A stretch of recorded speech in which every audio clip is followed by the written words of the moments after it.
فأما من أوتي كتابه بيمينه فيقول هاؤم اقرءوا كتابيه. So my name is Leo. I come from a place just on the border of southeast London and I guess Kent. So when I was around 9 years old, I took my Shahada. I actually took my Shahada while I was in school with a teacher. So my stepdad, he comes from his family comes from Bangladesh. And he introduced me to Islam sort of at a young age. So I used to pray Salah with him. I did fast for Ramadan, just for one day, obviously, because I was young. And when I was 9 or 10, he got married to my mum. And then he sort of introduced me to his side of the family. And then I started properly practicing Islam. So I started doing my Salah with them. And they sort of taught me a little bit more about the deen. But I didn't really understand it properly. And I guess because I was just transitioning into a secondary school, I sort of started mixing with, I guess, the wrong crowd and sort of got dragged into a bit of a street life. And a few of the people, there was sort of, I guess, Islamophobic people, and they put a bit of stuff into my head, sort of tried to brainwash me and pull me away from Islam. So when I was about 12, 13, I stopped practicing. I stopped practicing for quite a while. So I was just on the streets, I was barely ever at home, to be honest. I was always, I guess, I was just out with that man them sort of thing. And then when I turned 15, things sort of started to change, like, I guess you could say calamities. Friends started turning on me. I guess girls I was talking to, they started snaking me. And other people started just moving sly behind my back, sort of backbiting me. And people would come to my grandparents' house and they would actually take things from them. So I met a brother on the streets. He sort of told me to stay away from them people, gave me a bit of advice, told me I should actually get closer to God. So I made a dua. I said to Allah, I asked him to change my life, to remove my enemies from my life, to clear my path. I guess just to make it easier for me and for my mother, because I could see the path that I was going down and how it was affecting my mom and my siblings and the people around me. And then I started losing a lot more friends. And I guess people started to really show their true colours. Yeah, I might sound a bit crazy for this, but at this point, when these people started turning on me, I was actually having like dreams, visions of what was going to happen to me. There was one point when I went out to go and meet someone, and then they said to me that my brother said to them in a group chat that he's going to rob them. And then next thing you know, they're grabbing me up in a bando. They're punching me up. They're just taking the mick out of me, recording me, posting on Snapchat, all for just clout, you know. And then they call 2 people that have beef with me, and then they come and jump me with them 2 people. And then as I'm walking back home, I'm having flashbacks, remembering that I literally had a dream about this 2 weeks before it happened. And then there was another point. I got into some beef with someone.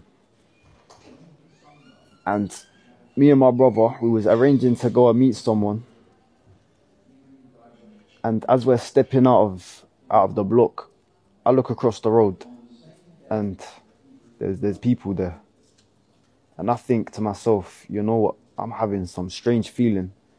I literally saw this in a dream. And in the dream, that happened. But as I'm walking out the block, I didn't just look across the road and then see the people. I'm just walking across, and then I see the people that I have beef with, and then they end up stabbing me, and then I wake up.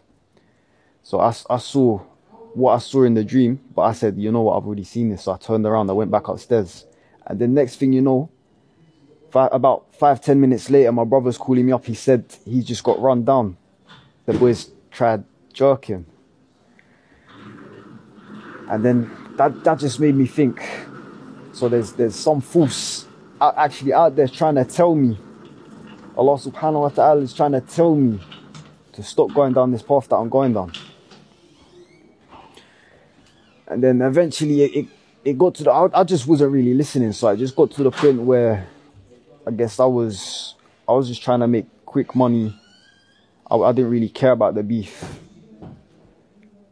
So then I was just going out, just doing my thing. And then I'm noticing every day, almost every day, I'm having another deja vu. I've already seen this. Didn't this already happen? And then I end up going, this happened just last year. I end up going somewhere quite far away to do something. And towards, I say the fourth day that I'm there, I just have this strange feeling in my chest that something bad's gonna happen. And then the next day, or the day after that, the guy whose house I'm staying at, he calls me, he says, get out of the house, the neighbours are calling feds. And I actually believed him, because I hear the neighbours arguing next door. I hear them screaming, shouting, banging. So I quickly get all of my stuff together and I just go and link them. And when I go and link them, I've got a strange feeling, you know, so I'm just standing behind the bus stop seeing what's going on. So I see them both. I see the guy who calls me, and I see his friends. They come towards me and they're just on their own. So then I go spot them. I say, so where we going? He said, just walk this way, we'll be there in 5-10 minutes. So I'm walking, and then I look behind me, there's a guy full bellied up, covering his face, gloves on. And we're walking for about 5 minutes. We walk down an alleyway. As we get to the end of the alleyway, I look behind me again. The guy's about 3 meters behind me. He's closer. So I quickly walk up the stairs at the end of the alleyway, and I say, we get into a little bit of a fight. The guy ends up stabbing me in the face. I see my tooth fall out on the floor. So I'm swinging at him. They're swinging at me. They start kicking me into the ground, and then I end up running, because obviously I'm not trying to get stabbed in the neck or anything, because it literally missed me that much from the neck. Eventually they catch up with me, they trip me up. One of them stabs me in the back. I don't know if it was once or twice, because I got a mad scar.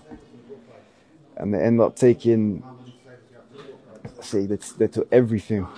And then I'm just walking after they go. I'm just following literally signs on the road, because I'm in the middle of nowhere. I don't know where I am. So I follow signs that say they're leading to a hospital. And I see a McDonald's. So I think, you know what, I can just tell them to call me an ambulance. But we get in there, they're all suspicious. They lock down the whole place. They tell all the customers to leave. And next thing you know, they're just asking me more and more questions. So I call my mum. I ask her to come and pick me up, because I'm feeling paranoid about going to the local hospital. And then the police get there. They question me about what happened. My mum, she gets there just about 5 minutes after the police get there. And I'm not really answering questions, because at this point I'm just dumb. I don't really want to talk to police at this point. So eventually we leave there, and then my mum tells me she saw a camera flashing. This is the love my mum has for me. She literally sped all the way there just so she could get me to the hospital, because she doesn't know what's happening to me. I've been gone for a week. I didn't even tell her what I was doing. And then she comes and takes me to the hospital. Alhamdulillah. I get there, and they just put a plaster on my face for now, just like a bandage, just to cover it, just to stop the bleeding for a little while. The police, they take all my clothes. I get home, I find out they took my computer as well. They took my computer to find sort of whatever evidence leads to whatever happened. Then the next day, I end up going to another hospital, which is about an hour drive away from me. And then they stitch up my face. And then again, I make another dua. I ask Allah to take me out of this life, to remove me from this life, this way of life, because I see that it's just not worth it. I see where I'm gonna end up in 5 years' time if I continue on that path. So for the next few weeks, I'm just staying home because I'm feeling paranoid. And every now and then, of course, after that, once my face was healed, I was going to link my brother, but I'm getting up to other things. I shouldn't really say it, but yeah, I'm just getting up to other stuff. I say partying, just meeting people that I shouldn't really be meeting. And then eventually I start seeing actual signs. People start talking to me about God, but this is people talking to me about Christianity. So I look into Christianity, and it just doesn't make sense to me. The concept of a Trinity, the concept of the sin that mankind's born with, it just doesn't really make sense to me. So then I just say, you know what, this just doesn't make any sense. So I leave it. And then a little while goes by. I'm seeing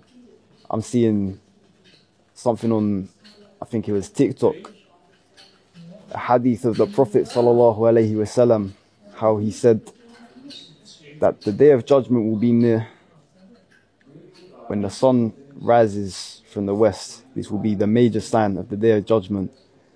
And after that, the clip cut, and it showed how the magnetic core of the earth has started rotating the opposite direction, which means the earth will obviously start rotating in the opposite way.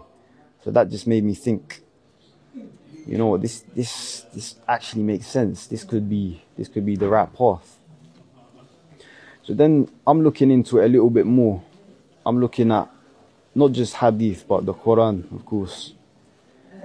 And then it comes to the point where I see a video talking about the ayah of Pharaoh and Musa alayhi salam.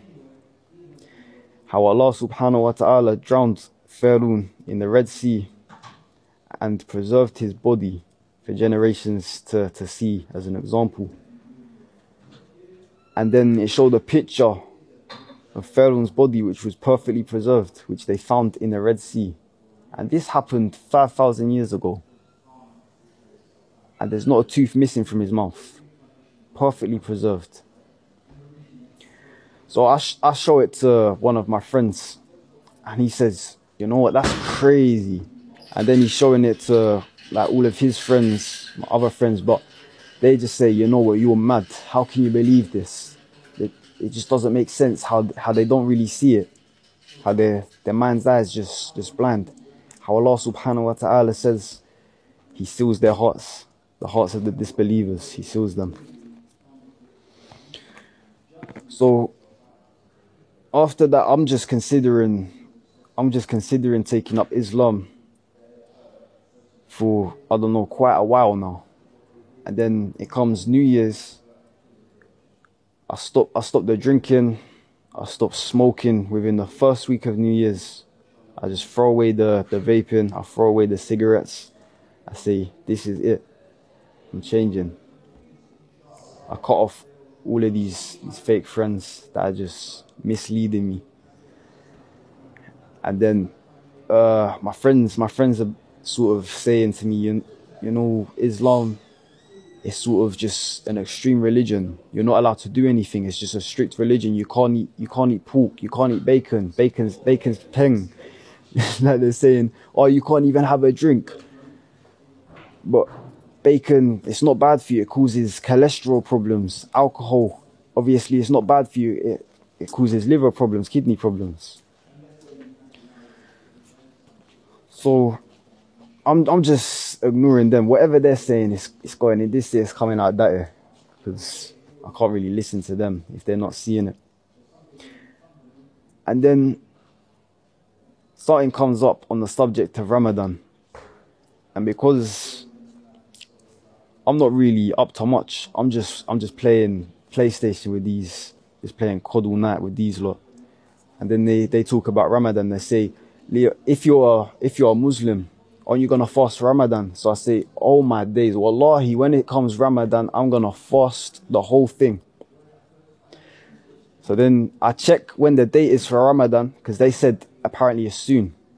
And it turns out that Ramadan is literally 2 or 3 hours from then. The sun's about to rise. I have to eat. I have to drink. I didn't know what it was called at the time, but it was suhr. And so the sun comes up. I'm saying, this is it. I can't eat. I've got to start praying. I've got to start doing my salah. So I hear my stepdad wake up. So I ask him, you fasting this year? And he says, yeah. And he sounds a bit like he's a bit skeptical about me asking him. So I say, have you got the prayer mat, the Zayn namaz, so I can do my salah? I'm going to start practicing. And he says, MashaAllah, I'm actually proud of you. I never thought this moment would come, he says. So he sort of talks to me a little bit about what you have to do in Ramadan, the sort of things you have to stay away from. And he says he will explain a little bit more to me later when he's back from work. So then, obviously, because the sun's already up at this point, I have to quickly look on my phone how to make wudu, because it's been years since I last made wudu. So I make wudu, I quickly pray Fajr. And then my dad comes back home and he tells me a little bit more about Ramadan. So I'm feeling a little bit more confident. I know what I'm doing. And then the next morning comes, we wake up for suhr, and it's basically the same thing for the next week or so. And then after the first week, we go to the first Taraweeh that I've ever been in my life. And this was probably the best experience that I've actually felt as a Muslim, as a revert this year. Obviously, it's exhausting being up all, like an hour praying for 1 hour straight. It aches your legs a little bit. But the connection that it gives you to Allah Azza wa Jal is, the connection to Allah is, it outweighs everything in the dunya, honestly. So, obviously, waking up for suhr is a bit tough. Just getting used to it. I guess it's a mercy from Allah, basically teaching us to be a better Muslim, to wake up for Fajr before the sunrise, and to stay away from food, to stay away from drink from sunset, from sunrise until sunset. It basically teaches us that we can stay away from our nafs, stay away from our desires. And I guess I don't know really what to say.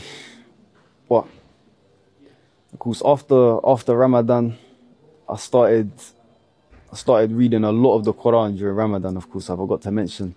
But after Ramadan, I started reading a lot more hadith. I started committing myself to gain knowledge of Islam.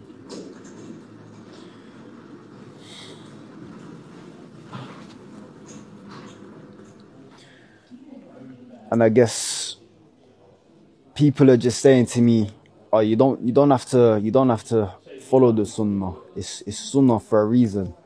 But in the Quran it says, "Obey Allah and obey His Messenger, sallallahu alaihi wasallam." So I'm thinking it's a wajab to follow the sunnah. So I end up actually getting a collection of hadith. It's called Sahih al-Bukhari. And as I'm reading the introduction to it.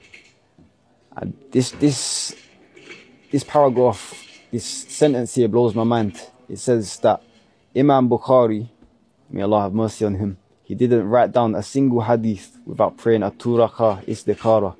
And there's over 8,000 hadith in the whole collection. So he prayed istikhara 8,000 times. That's 16,000 rakah. Could you imagine how long that must have taken? Just to gather all of them hadith.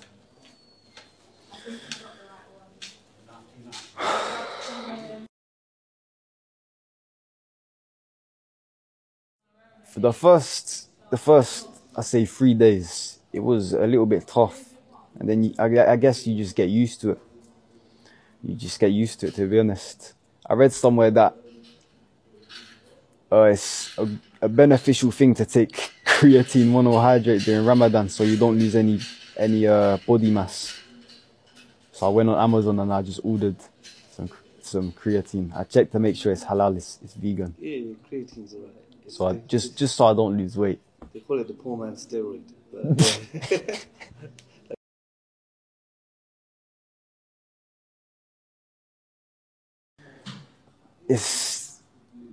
It's a lot better than it used to be before I was a Muslim, because obviously he sees the change that I've been making. He sees that I've been breaking away from the wrong crowd. He sees that I've let go of all these fake friends, and that I've let go of most of these desires in this dunya. But it's just trying to encourage him to practice and trying to give dawah to my mom.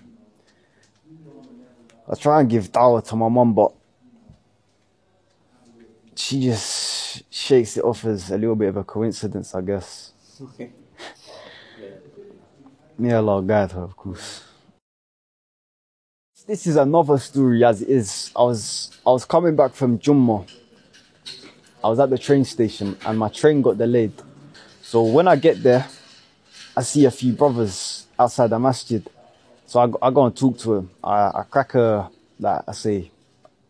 little bit of a joke, a little bit of a conversation, introduce myself.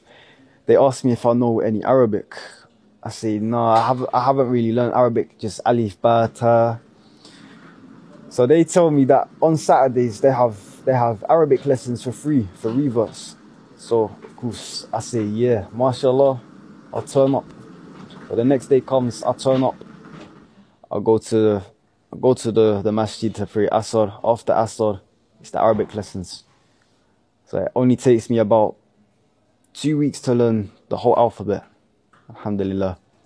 And then on the second week, they tell me that there's a trip to go up north to learn more about the deen. It's called the New Muslim Retreat, they say. So I say, you know what? Going on the path to seek knowledge, it's the best thing that a new Muslim can do. I tell them, I'm coming.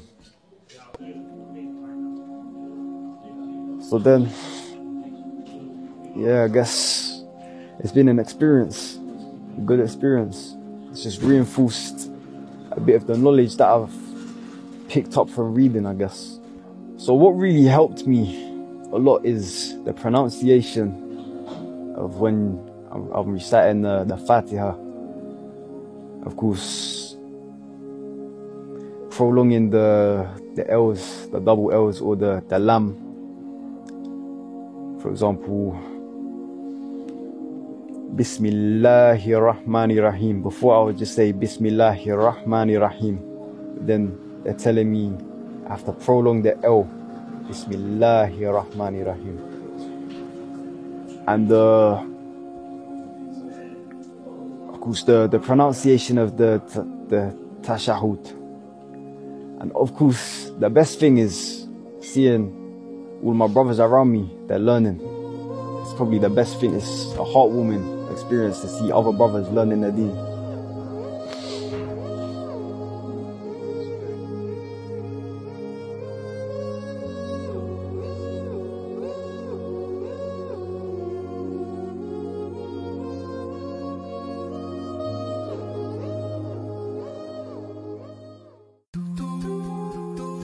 Whether you've been Muslim for 5 minutes or 5 years, one thing always remains the same: building and growing your faith.